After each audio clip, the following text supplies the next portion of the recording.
The word of ethic is a discipline concerned with what is good and bad and right and wrong, and it applies to any system or theory of values or principles. And dance, especially professional dance industry and dancers, have to have their own ethics. Some of the codes for ethics for dancers are showing professional attitudes, punctuality, reliability, and responsible care of the choreographer, the choreography, and for the lesson as well. So what are the professional ethics? Striving to develop self-discipline and self-motivation. Being ready to encourage and support yourself and as well the other dancers in the class. Communication is one of the most important things, and strive to communicate a love for dance is important. Fair play. Fair play exists as a foundation of the ethics in dance. Honest fights with other players. Self-improvement.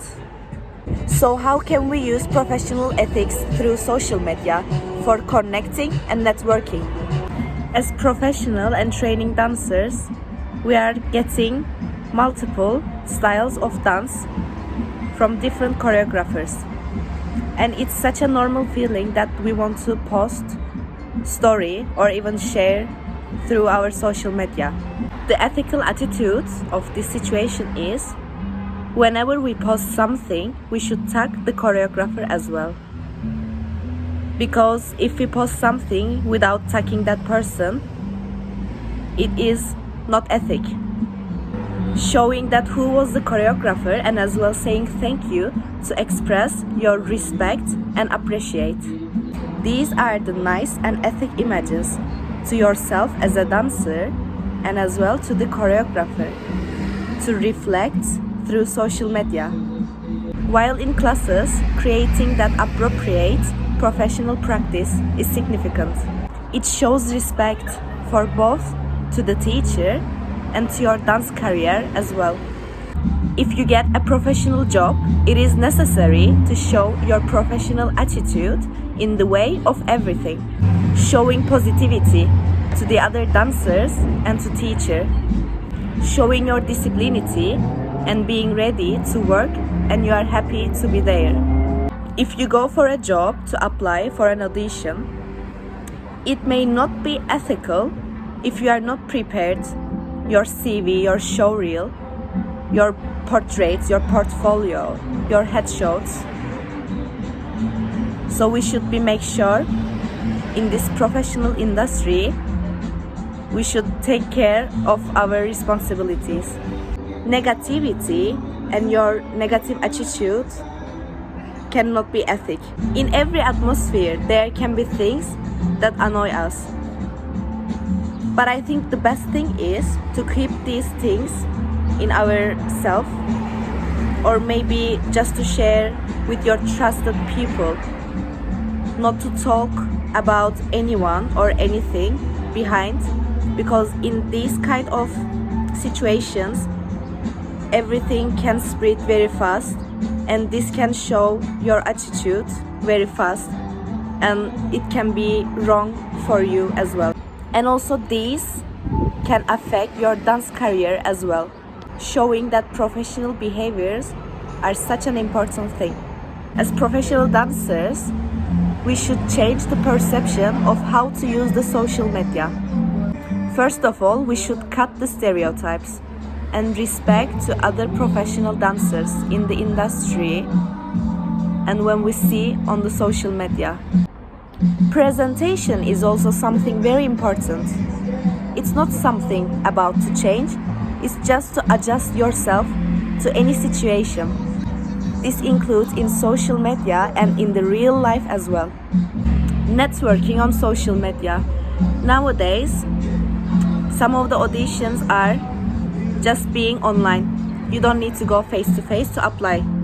And these are working international, so you can connect with the other people from any other countries. And with this option, we can be aware of the opportunities. In the social media, in Instagram or TikTok or in your website, you don't need to show any passport. There is no border. With the tags, people can reach you or you can reach to people. As I mentioned before, stereotypes. That I said that we should cut the stereotypes. I think especially for professional dancers and as well for anyone and everyone doing any kind of job, young to old people, these stereotypes, they are just wasting your energy and time. Especially if you are not very interested for dance, and with the Instagram, you can see a very beautiful man wearing heels and doing like a very feminine dance, and he's looking sexy. Most of the times, people, when they see something interesting for themselves, they just prefer to talk, to say beep. But everything is developed. We should open our eyes.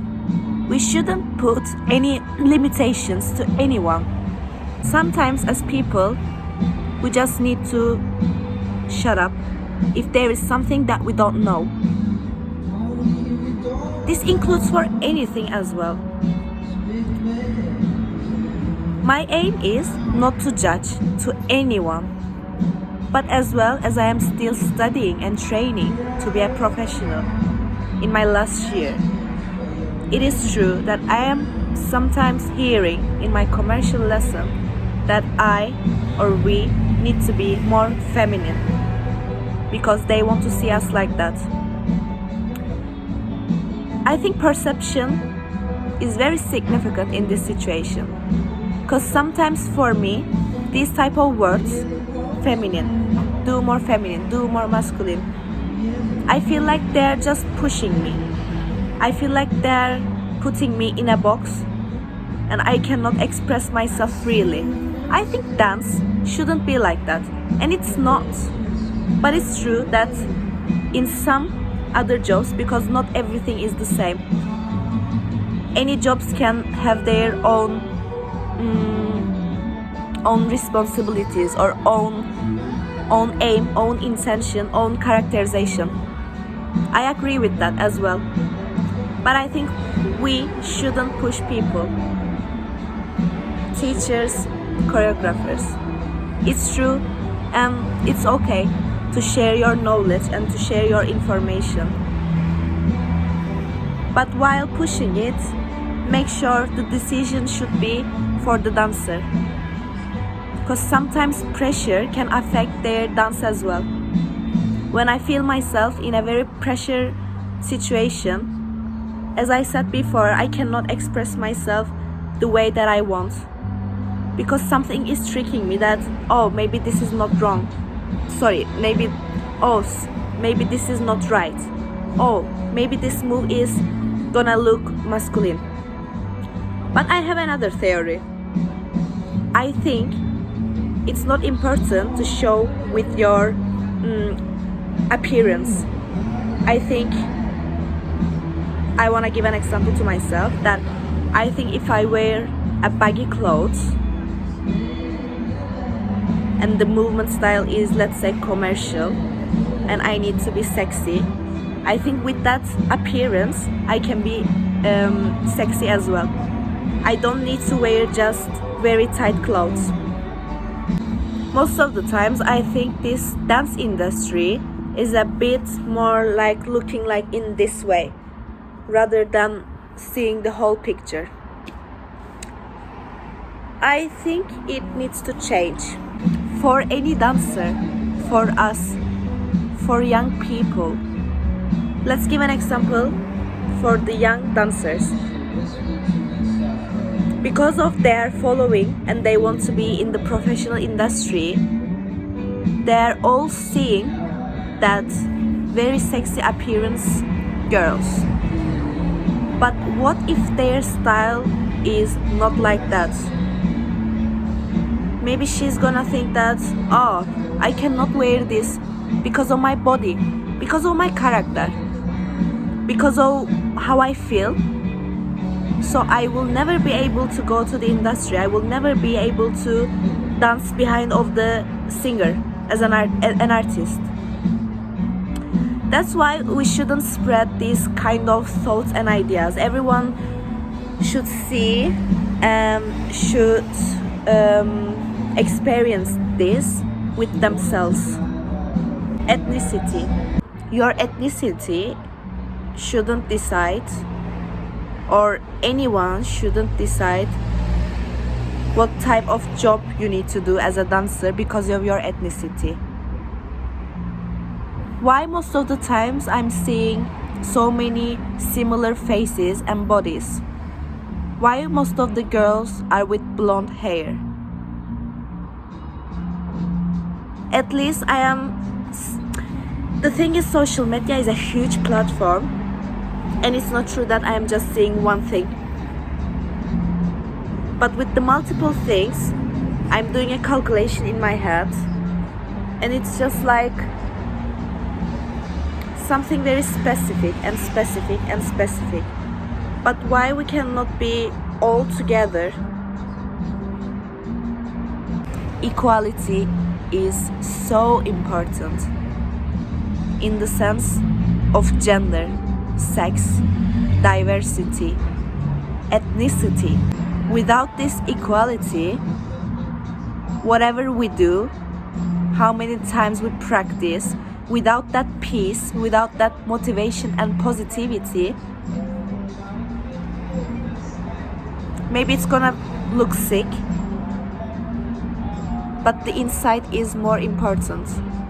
I'm not judging to anyone, and this doesn't mean that everyone should choose anyone. No, it's true that every company or every job or anything can have their own intentions. In the auditions as well, in the websites that I am searching, sometimes I'm seeing black people need it, black hair girls need it, blonde men need it. I think these are very normal, because we don't know what is that work is gonna show, or what are they gonna tell us, or what is the insight. But in the social media, we should cut this, especially in the style of ballet, because ballet was and still is one of the most strict and include rules a dance style. And at the past, if we ask to anyone, if they are not even dancer, what is the ballet, what is the ballerina look like? Automatically, the face and the body is gonna come tall, skinny, not curvy, and with point shoes as well. This change, we should cut the limits and stereotypes. I'm glad that this is finished, or at least decreased so much from the past. And it's true that even ballet is growing. The quote that I found was, there are people who define ballet in a very specific and historic sense. I have heard from the mouths of dance professionals that black dancers categorically cannot become ballet dancers because they don't have the right body. To most people, dance is not always seen as a form of art, but in fact, it is one of the most expressive forms in the arts world. Dance international, so there are many different types, coming from cultures all over the world. Ballet, jazz, hip-hop, commercial contemporary.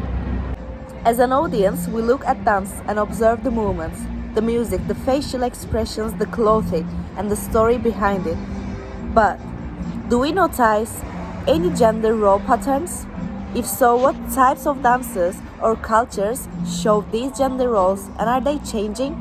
Unfortunately, in my country, Cyprus, for just being a dance teacher, it's so easy. You don't even need to study dance. You don't even need to have a dance degree.